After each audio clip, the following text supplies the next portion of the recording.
Hey everyone, welcome back to my channel. It's nasdaqwitharshia. Just in, the Amazon of South Korea is just about to become public with an IPO. This could be one of the biggest IPOs of the year, and I don't say that often because this is going to be really good, I promise. It beats Amazon in South Korea and in many other parts of user experience. We're going to be talking about how it is better than Amazon in South Korea, exactly what this could mean. Does this qualify to be a good company and the backers of this company? So first off, this company is called Coupang, and it is so much better than Amazon in so many different ways, but only in South Korea. Some notable investors in this company are SoftBank's Vision Fund, Sequoia Capital, and even Bill Ackman, who is a famous investor, American investor, if you guys didn't know. And next, we'll be looking at an article by CNBC. So I'm going to share my screen with you guys. So Coupang, a SoftBank-backed startup, is crushing Amazon to become South Korea's biggest online retailer. In just 10 years, Coupang has quickly risen to become South Korea's top online retailer.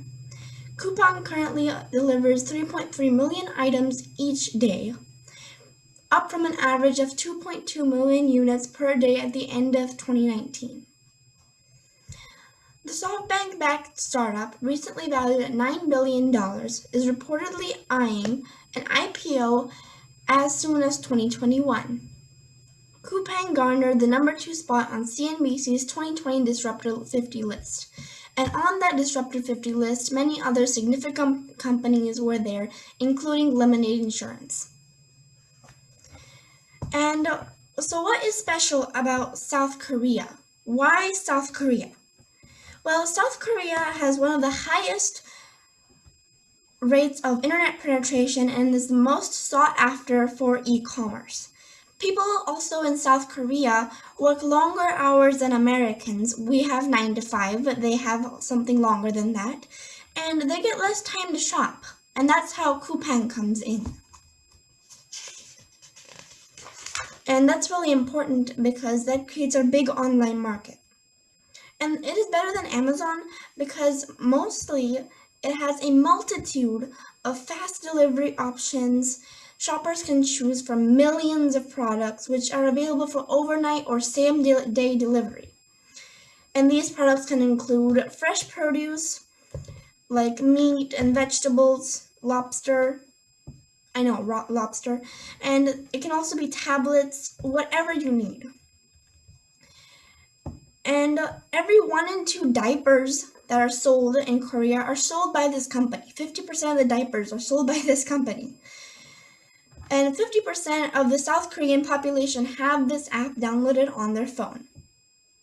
Also, 99% of orders are delivered within 24 hours, and that is huge. Only if you get 1 to 2 delivery in Amazon if you're only on Amazon Prime. But to be fair, South Korea is 1% size of the United States, so that gives them a little leeway. But they also have a food delivery service like Uber Eats. It's similar to Uber Eats, but it's called Coupang Eats. And it's also the largest food delivery service in South Korea. And so is the e-commerce market growing as fast as South Korea, as is the rest of the world? That is a question that we should be asking ourselves. And we will look at this on our article. So according to global data, an analysis of global data's e-commerce analytics reveals that the country's e-commerce market is estimated at KRW, that's Korean won currency, 104 trillion, or US 90.1 billion in 2020, registering an annual growth of 22.3%. This is expected to grow at a compound annual growth rate, CAGR, of 12% to reach KRW 163.7 trillion, which means in US dollars it's 141.8 billion in 2024. And they also have a great revenue. And according to Statistics Korea, online sales of food delivery services, household goods, and food beverages products grew by 61.5%, 48.9%, and 39.4% respectively in June 2020 compared to the same month last year. And we will look at our Barron's article. In 2020, Coupang had revenues of $12 billion, up 91% from the previous year, and an acceleration from 55% growth in the previous year, and 69% growth in 2018. And next up, I think we will look at the potential risk. But before we get to that, I see a company as a growth stock when they're growing 15-20% a year, but this company is growing at 91%, as you can see in this article here. And even before COVID, they were growing and 55% growth the previous year and 69% growth in 2018. But the company is still generating substantial losses, though they are narrowing. In 2020, the company lost $567.6 million, down from $772 million.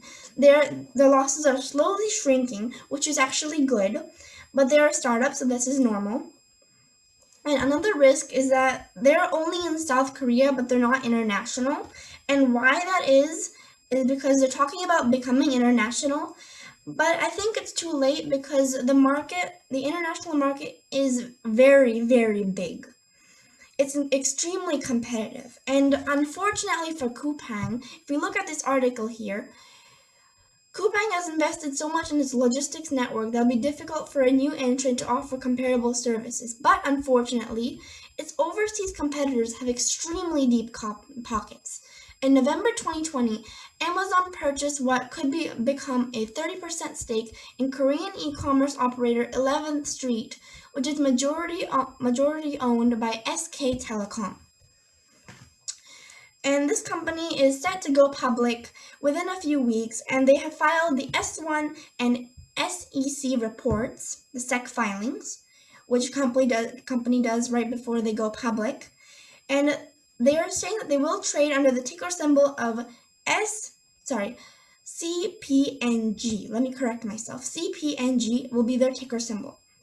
And a good opportunity for us to be buying potentially is March 15th because their lockout and lockup date is March 15th. And hopefully then we will be seeing some buying pressure. So this will be a good opportunity for us to buy. So that's all for today. Thank you for watching this video. I hope you enjoyed this video. And just remember, this is not financial advice. This is for entertainment purposes only. And if you found only even a little information that was valuable to you in this video, why not consider joining the Nasdaq with HEYYYYY investing family? And be sure to give us a like because it helps with the YouTube algorithm a lot. And let me know your thoughts in the comments below. See you in the next video.